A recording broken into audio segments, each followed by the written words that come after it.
My name is Patrick Russell, and I am an employee of Wells Fargo's Home Mortgage Division.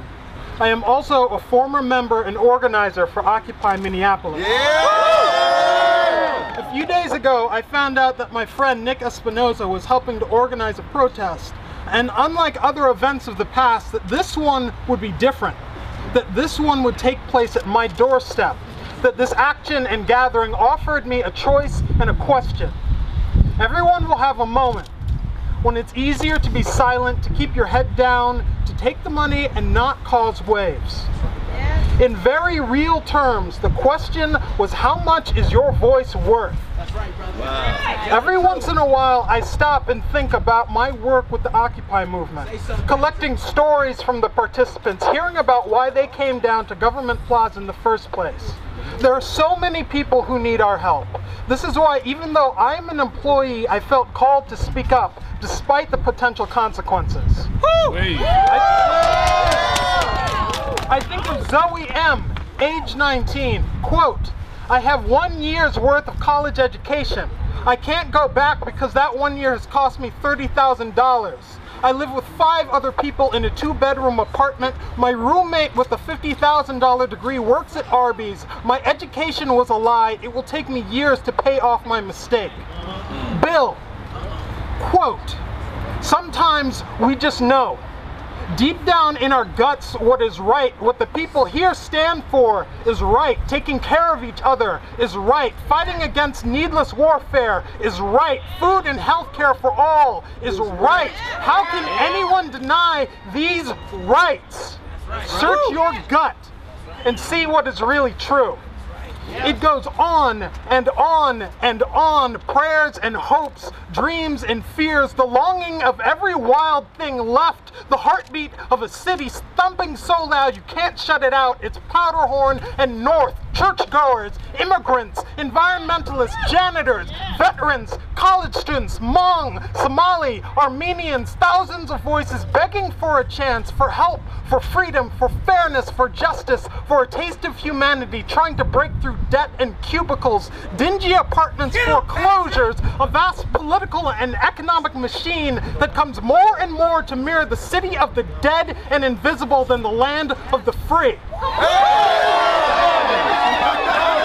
The largest myth about Occupy is that we did not have a message. Anonymous, quote, "It's very simple.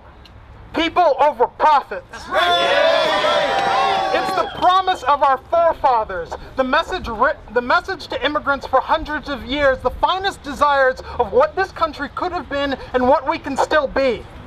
One of my friends is an immigrant, an undocumented worker who fled the Honduran coup in 2004. Instead of the greeting of immigrants of the past, he was detained in a prison that Wells Fargo profits from. I've seen communities racked by poverty, homes foreclosed on to stand vacant like weeping sores in a city sick with the twin diseases of greed and callousness. Bill was right. Sometimes you feel it in your gut. And all across this country we know. It is overwhelming and ever present. Even in those buildings, we know. There are many people in those buildings who are new parents. With Wells Fargo lobbying against Pell Grants, will their children wind up with more or less debt than they have?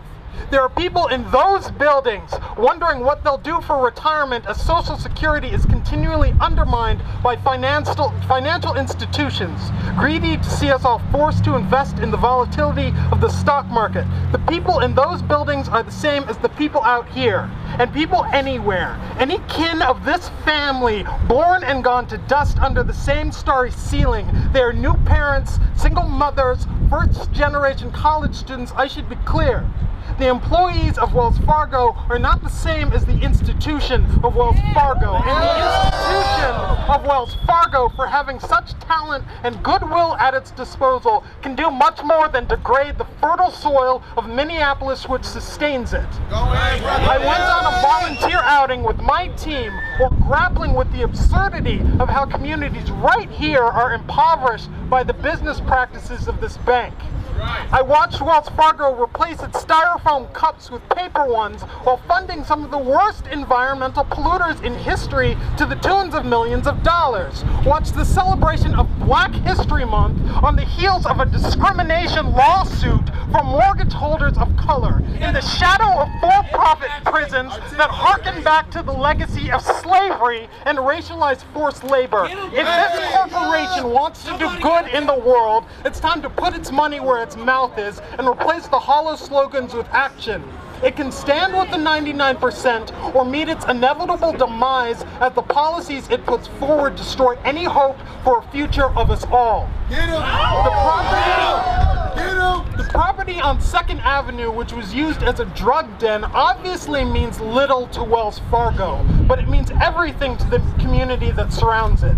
The people of Minneapolis, both customers and employees, must mean little if the hopes of our children and the education to reach their dreams take second place to corporate profits. The communities of Minneapolis must mean nothing if Wells Fargo refuses to discuss principal reduction to help stem the tide of foreclosures while bringing in billions of dollars. Customers, employees, and shareholders have been speaking, and those who steer this institution would do well to listen and listen closely. I am not the only person who feels this way. I am not a disgruntled employee. I have no grudges against anyone as individuals, but against the amorality of the banking industry and the actions of this corporation.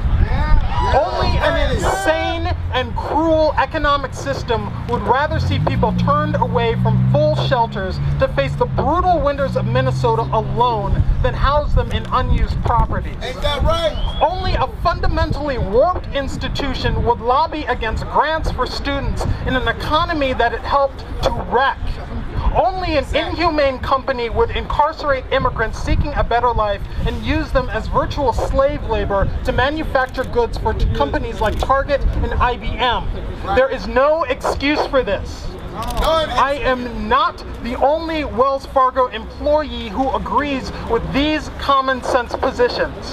I am not the only Wells Fargo employee who thinks that Brother Ali makes amazing music either. Shout out to Brother Ali!